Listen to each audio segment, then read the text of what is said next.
साद इब्न अबी वक़ास ने कहा मैं कभी भी अली को बुरा नहीं कहूंगा। 3 बातें ऐसी मैंने सुन रखी हैं, मुझे एक भी मिल जाती सुर्ख ऊंटों से बेहतर था।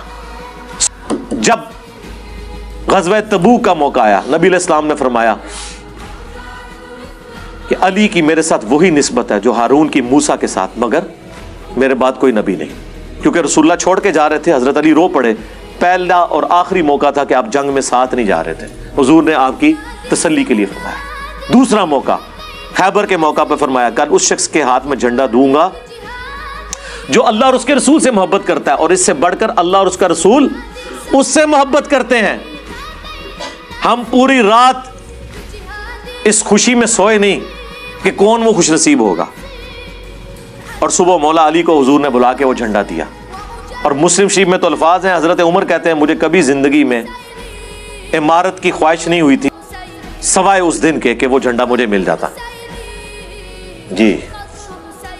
और तीसरा मौका जब नजरान के ईसाई आए और सूरह आल इमरान की आयत नंबर 61 आयत मुबाहला नाजिल हुई, नबी अलैहिस्सलाम को हुक्म दिया गया अपने बेटों को ले आओ, अपने घर वालों को ले आओ, औरतों को ले आओ, खुद भी आ जाओ, और ओपन मैदान में जो है वो अल्लाह के हुजूर गिड़गिड़ाते हैं। तो रसूलुल्लाह सैयदना अली, हसन, हुसैन, सैयदा फातिमा को लेकर आए और अर्ज़ की अल्लाहुम्मा हाउलाई अहलु बैती, ऐ अल्लाह ये मेरे अहलुल बैत हैं।